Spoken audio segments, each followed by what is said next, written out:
बिगर हंगामी पिकाची लागवड केल्यास ते पीक जोपासण्याचं मोठं आव्हान असतं. पण अहमदनगर जवळच्या दैठणे गुंजाळ गावच्या बाळासाहेब गुंजाळांनी हे आव्हान पेललंय.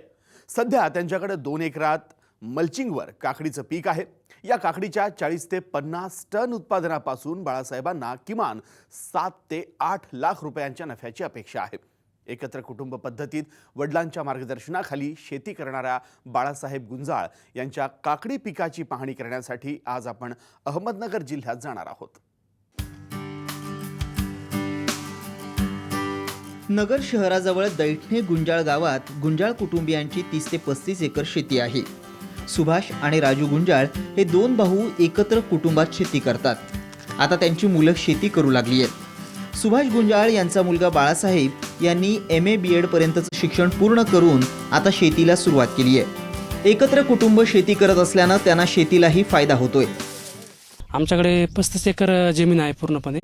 तर त्या संपूर्ण जमिनीमध्ये वेगवेगळ्या प्रकारची पिके घेतली जातात. त्यामध्ये डाळिंब असेल, संत्रा असेल, तरकारी पिकामध्ये टरबूज, खरबूज, काकडी, दोडके, वांगे अशा प्रकारचे विविध पिके घेतली जातात आणि त्याच्या माध्यमातून घरचा उदरनिर्वाह चालत असतो. आमचं कुटुंब हे एकत्रित स्वरूपाचं आहे. म्हणजे घरामध्ये आई वडील, चुलते, बहीण, अशा भाऊ अशा पद्धतीने सगळेजण एकत्रित पद्धतीने शेती करत असतात. सुरुवातीला आम्ही तरकारी पिकामध्ये जास्त इंटरेस्ट घेतला. त्याच्यामध्ये मग टोमॅटो असतील, कारले असतील, वांगे असतील, ढोबळी मिरची असेल, अशा विविध पिकाच्या माध्यमातून आपण शेती करत गेलो.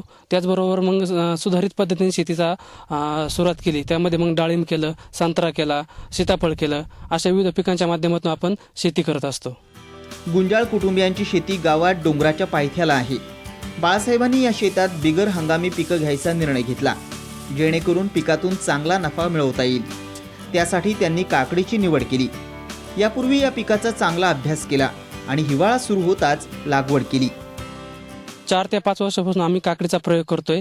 उन्हाळ्यामध्ये आपण साधारणतः काकडी घेत असतो, परंतु यावर्षी आपण वेगळ्या पद्धतीने म्हणजे उन्हाळ्यामध्ये नाही घेता आपण हिवाळ्यामध्ये ते पीक घेऊन राहिले की जेणेकरून आपल्याला बाजारामध्ये काकडी नसताना आपली काकडी बाजारामध्ये येईल आणि भाव आपल्याला अधिक प्रमाणात भेटू शकतो.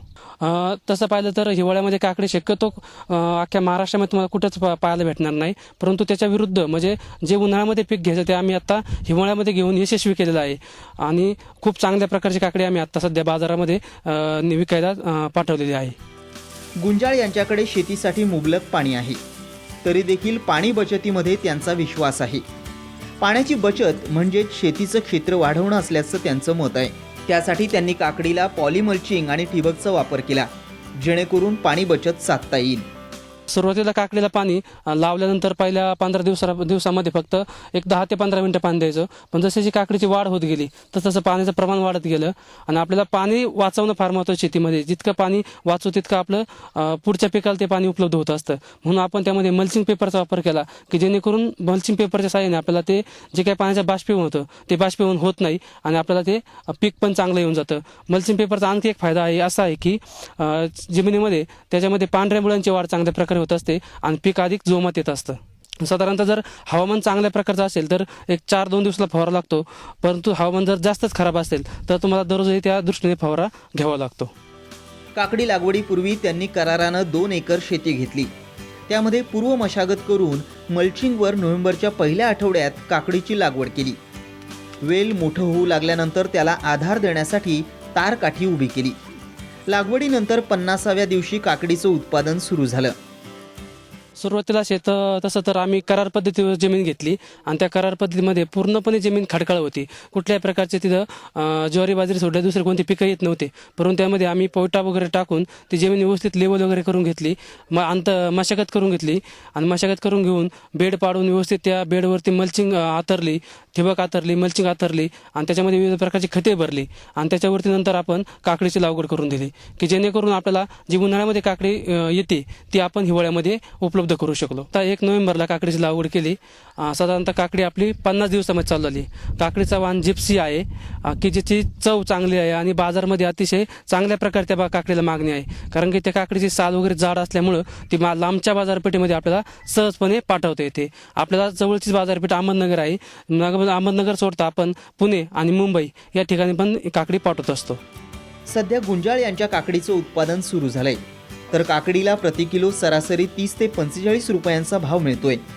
2 एकर काकडीपासून अंदाजे 35 ते 40 टन उत्पादन मिळणार आहे. पहिले आम्ही दोघं भाऊ शेती करायचो, सुभाष आणि राजू गुंजाळ. तर आता मुलं आलेत कर्तुकीला, तर मुलं सुद्धा पाहतात शेती आपली. पण ते आतबातात शेतीत फवारणी, पाणी देणं, लक्ष देणं, सकाळी एकदा जाऊन चक्कर मारणं शेतात, संध्याकाळी 4 वाजता एकदा चक्कर मारतात. काय उन्हाचे सकाळच्या बरी काय मालाची क्वालिटी वाटते, परत संध्याकाळी दिवस ऊन कमी झाल्यानंतर काय वाटतं. मग त्याच्यापासून आपल्याला रोगराई लक्षात येते. पाणी किती द्यायचं, हे काय करायचं, हे सगळं आता ते पाहतात. आता मी शेत जास्त करून मार्केटच करतो बा, त्यांनी आपले माल तोडून बिडून पॅकिंग करून द्यायचा. मी आपल्या गाडी संग जाऊन पहिलं कमी माल असला नगर मार्केट, जादा माल असला तर पुन्हा मुंबई मार्केट, वाशी मार्केट करतो. काकडीची विक्री नगर, पुणे आणि मुंबईच्या बाजारात सुरू आहे. पिकाकडे मुलांचं लक्ष असतं तर विक्रीकडे वडिलांचं लक्ष असतं. काकडीला सरासरी 25 रुपये किलोचा भाव मिळेल, तर यापासून 10 लाखांचं उत्पन्न हाती येणार आहे. यापैकी खर्चाचे 2 लाख रुपये वगळता किमान 8 लाख रुपयांचा नफा मिळणं अपेक्षित आहे. काकडीला साधारण 30 ते 35, 40 अशा रेंजमध्ये बाजार भेटतोय. कारण की आपण उन्हाळ्यामधला माल आपण हिवाळ्यामध्ये बाजारामध्ये आणलेला आहे आणि बाजारामध्ये आपली काकडी सोडून दुसरी काकडी बाजारामध्ये उपलब्ध होत नाही, म्हणून बाजार पण चांगला भेटत आहेत. आणि एकरी जर उत्पन्नाचा विचार केला तर 20 टनापर्यंत उत्पन्न निघेल अशी आमची अपेक्षा आहे. आणि साधारणतः 20 रुपये किलोनी सरासरी धरली तर एका एकरामध्ये 4 लाख रुपये होणं अपेक्षित आहे. जसं ते बाजार वाढव भेटतील तर तसे आपले पैसे पण वाढत जाणार आहे. आणि साधारणतः एकरी जर खर्चाचा आपण हिशोब काढला तर आपल्याला 90,000पर्यंत खर्च अपेक्षित आहे. म्हणून 1,80,000 रुपये खर्च आपल्याला पूर्णपणे 2 एकराला येऊन गेलेला आहे. गुंजाळ बांधव एकत्र कुटुंब पद्धतीनं शेती करत असल्यानं त्यांना शेती करणं सोपं जात आहे.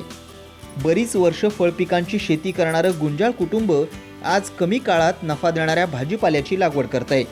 जर तुम्हाला ऑड सीझनला जर काकडी यशस्वी करायची असेल तर तुम्हाला अगोदर त्या संबंधित पिकाचा अभ्यास केला पाहिजे की जेणेकरून त्याला कोणत्या प्रकारची जातीची निवड केली पाहिजे, कशा प्रकारचे शेत पाहिजे, हवामान कशा प्रकारचं आहे आणि ते हवामान पाहूनच तशा प्रकारची जी काही औषधं खतं असतील ती योग्य प्रमाणात दिली गेली पाहिजे, तरच ती शेती किंवा ती काकडी तुम्ही जे काही पीक करणार आहात ते यशस्वी होऊ शकतं. निसर्गानं साथ दिली तर शेती नक्कीच चांगलं उत्पन्न देते असा विश्वास सुभाष गुंजाळ यांनी व्यक्त केलाय. शेतीत आज रिस्क घेतली तरच 4 पैसे मिळतील अशी परिस्थिती असल्याचं ते सांगतात. ह्या वर्षी काकडी खूप चांगली आहे आमची. आम्हाला बाहेर कामाला जाण्याची गरज नाहीये, इथं पाणी भरपूर आहे आम्हाला. आता यंदा ह्या हवामान इतकं बेकार ढगाळ, थंडी इतकी भयंकर आहे. ह्या थंडीत काकडी आपण मुलांना सांगितलं, नियोजन केलं, हे औषधं खतं बितं सगळं वेळेची वेळ करतात मुलं. पण ही काकडी अशी आणली का आज 7वा तोडा ह्या काकडीचा.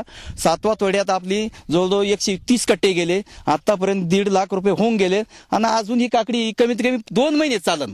ही काकडी 2 महिने चालली तर 600-700 कट्टे माल निघन. कमीत कमी 20 टनाच्या पुढचं ॲव्हरेज निघन. आपलं 10 लाख रुपये होण्याची अशी मोकळ्या मनाने अपेक्षा दिसते. जर गारपीट पाऊस नाही झाला, वादळ नाही आलं तर निश्चित पैसे होतात. एवढे पैसे आले तर आपल्या शेतीत खायला आपल्याला 12 महिने पुरतात व्यवस्थित सगळ्यांना. असं होतं, काय अडचण नाही याच्यापासून. तर असं होतंय, तर आम्ही त्यात समाधानी. गुंजाळ यांनी हॉटेल आणि धाब्यांवर 12माही मागणी असलेल्या काकडी लागवडीचं नियोजन करून चांगल्या नफ्याचं गणित साधलंय. बाळासाहेबांप्रमाणे तरुणांनी बिगर हंगामी पिकांची रिस्क घेतल्यास 4 पैशांच्या कमाईची शाश्वती नक्कीच वाढतीये. लैलेश बारगजे, साम टीव्ही, अहमदनगर.